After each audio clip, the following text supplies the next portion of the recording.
Hello, I'm Alan Capper, South News. The growth of new businesses and entrepreneurialism in the developing nations is turning into a significant factor in economic development generally. Today I'm here with Professor Bruce Niswander. Bruce is a professor at New York University and teaches, amongst other things, entrepreneurship. Bruce, we're delighted to have you here. Thank you for being here. Thank you much for having me. It's quite an exciting opportunity. It's our pleasure. Now, entrepreneurship, do you believe that you have to be a particularly gifted individual or just an ambitious individual to be an entrepreneur? Well, I think the interesting element is there are certain skills that as you accumulate them, they help you do it more efficiently and more effectively. But when you speak to entrepreneurship, you're speaking to virtually everyone who's looking for employment in the world. And I think everyone has a certain element of entrepreneurship in how they find work, how they do their work, how they progress through their careers. So entrepreneurship is an innate human spirit, I think. Yes. And some people have a propensity to do it alone, independently. Others do it together in groups. And so I truly believe that it's maybe the most harnessable of human identities. But you've gone beyond teaching. You've started I believe it's called the incubator. Well, we have a number of incubators. We have 160 Varick Street, we have Acre, we have Best. So we have 3 different kind of incubator business accelerators. Historically, my background has been that I've come out of college with lots of education, but decided I didn't want to work for someone else, and started a multiple of companies, 7 to be exact. And so through that process of failure and somewhat success, I've learned a great deal about the subject, both the positives and the negatives, and as a result of that have been presented and put it in a situation here in New York City that's allowed me to leverage that history in a very positive, and I think from your own experiences. Yes. Yeah. What does it do, the incubator, though? Is it different to, say, serviced offices? It's more than that, isn't it? It is an environment. It's an experience. It's a place where small businesses go to find camaraderie, to find references and information from other small businesses, to take advantage of certain services that absent its existence wouldn't be available, meeting rooms, access to investors walking through casually, to marketing service and support, to legal, the research facilities, to a very large inventory of students who are anxious and very interested to work with these new companies, which is one of the more promising things that we've had. And we've had a Korean news company come in, and they were filming a video, and they happened to be doing it at the same time as we had a job fair at the university. And when they went to the job fair, interestingly enough, there were lots of established companies, and then we had our area for our entrepreneurial startups, and the line of students standing and waiting patiently at our startup companies were substantially longer than they were at the other more established companies. Right. And it's kind of a message in their feet that young people understand the value, the benefits, and the attractiveness of this kind of small business environment. And learning on the ground from real startups. And so we've coined a term called action learning, which is experience, which is actually doing, which I happen to believe all of my life is for sure the best teacher. I have 2 daughters who are of college age, and I can honestly tell you that the best of their educations were what they learned in just living their lives. They go to recognized colleges, and that's good, but their skill sets in day-to-day operations are really their interpersonal skills, their knowledge of thinking on their feet, and those types of things. Well, as we know, education is one of the important United Nations Millennium Goals, and this is education to students who are getting the benefit from this, and to people that are really going into the world and starting businesses. which is a great thing. And I will tell you, the greatest thing about that is I think that just as so many things in the world we live in need redefinition because the changing of the world we're living in, education similarly. As a person now who's been an educator for 5 years, I can honestly say that there's a new paradigm of education coming, of learning from each other, which I think will be as powerful or maybe more powerful than all the education efforts we've done till now. If you come to our space where our startup companies are and interview those folks, they will say collectively that the best value are the other entrepreneurs that are there with them. And so I think we as the established kind of countries and cultures need to begin to reflect on the fact that there is this action learning that goes on. It's very valuable, it's very important. And in realities, as we approach projects with South-South, you know, much of my analytics and approach to that have to be around a basic experience, experiential oriented kind of environment. Books aren't going to be that effective. Videos aren't going to be that effective. I mean, you just kind of have to go and do it.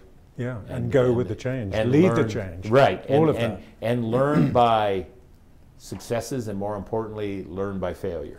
But if you're not trying, you're not going to learn. But if you are trying, you never come away negative.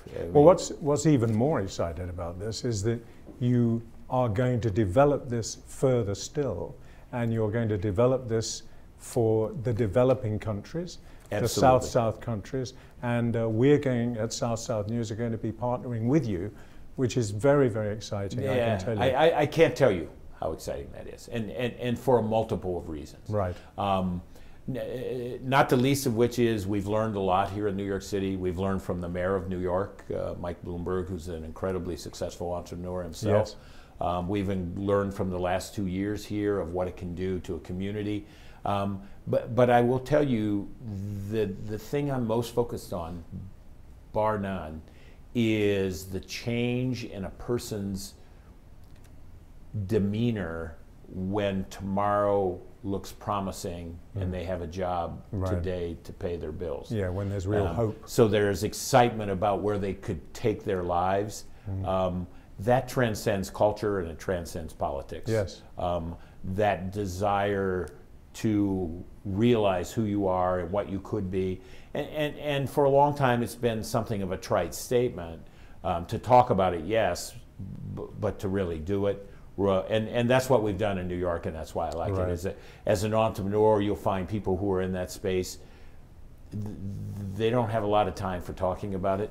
They are doers by definition, and their favorite thing is to do, produce results. All the things you said, I mean, they transcend geography as well. So absolutely. When you look out there, where are you heading? What are your targets? Well, the targets are places. I mean, one of the things I've learned early on is to pick the places that can quickly and efficiently react and produce results, because it's results that reinforce the trip. If you have some early stage promising success, you tend to draw people to it. One of the fun things I say to people now is because our incubator has become very noted and our successes have been very meaningful. I laugh that we're the third most visited tourist site in New York City, right behind the Empire State Building and the Statue of Liberty. We've had over 50 countries come and visit us, and that's less than 2 years. And these are not just casual visitors, these are the economic ministers of countries like Slovakia and Croatia. We had a gentleman from Germany who was the head of the Chamber of Commerce of one of the bigger cities in Germany come through. And so we get to meet these people and really understand. And one of our big pitches for our companies in New York City is that they need to look at global markets. The opportunity that their products would be beneficial in other countries provides a very promising and new avenue to sell. When you're a small business, you don't care about politics and you don't care about geography, you care about sales. Yeah, of course. And if somebody will buy your things, it's great that it would be in a city in Germany or a city in Western United States. Yes, you must have the revenue for right. it, of course. And so that global awareness is increasingly capturing all the countries. And I think if I go back to your point about South-South News, the element is that now, because of the length of the last recession and the severity of it, the whole world is aware of the importance of jobs and the ability to do sustainable economic development in a more simplified and effective manner. And it's no longer the domain of the lesser developed countries. Right. It's now every country. Yes, and so everyone is confronting the same thing. So it's nice that the solution set is, you're indifferent as to where it's played. Well, you have our support, and one of the things that we can do is broadcast the message and the opportunity, rather as we are doing now. What else do you need? What are the other major factors you need to push that I think out the there? elements are, and I think because of your presence and your awareness is, we need something of an unfettered support from the doers of the world, of corporate participants, of the Googles and the Facebooks who are both leading the charge in the development world, but can play an incredible part in the whole world. Yeah, and ECT corporations. Correct, yeah. excellent. And the ambassadors from each country who basically are willing to collaborate on a success story and do it in a bottom line focused way is really what you need. I can't stress enough, if somebody, now when people ask me, what has it been about New York City? New York City is the media capital of the world.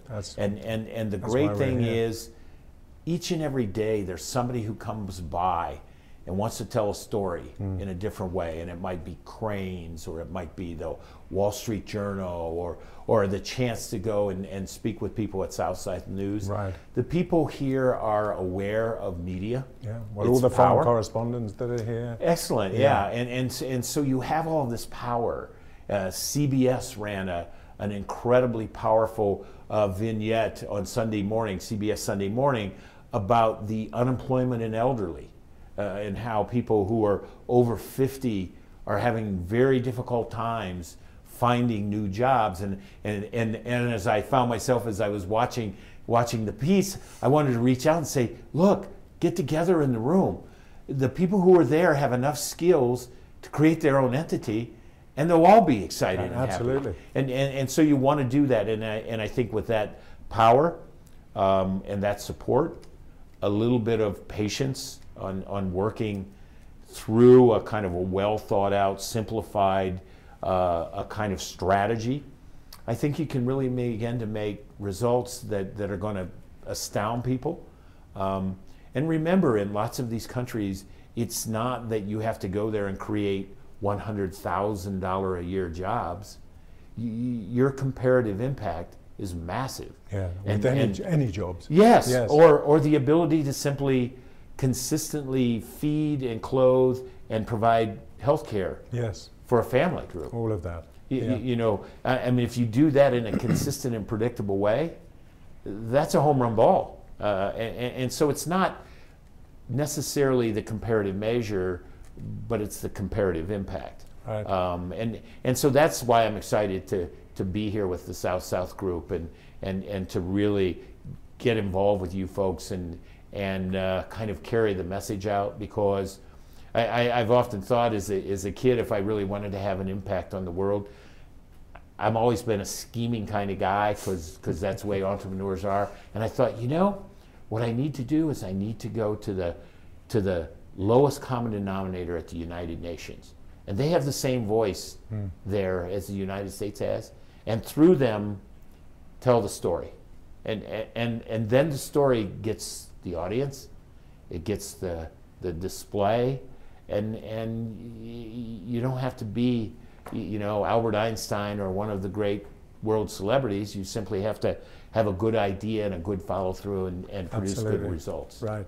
Well, this is the first part in broadcasting this, and Obviously, people at the UN will see all of this, and we look forward very much to having you back again and regular updates on what is a very exciting initiative. Tell you how excited I am to do that. What pushes me is at each next thing we've got something even more exciting to tell than we had the last time, Right. and that's what we've had here in our run at New York City. It's been a great chance to really kind of put together a scheme, let it play out, and in realities, somebody says, well, what was your strategy to do it? I said, I really didn't have a strategy. We just did it, and if it seemed to work, we promoted that, and if it didn't work, we fixed that. And so that's the game here. Well, we're delighted to be in partnership with you. Thank you for coming. Thank you, and I look forward to many chats. I'm Alan Kappa, South South News.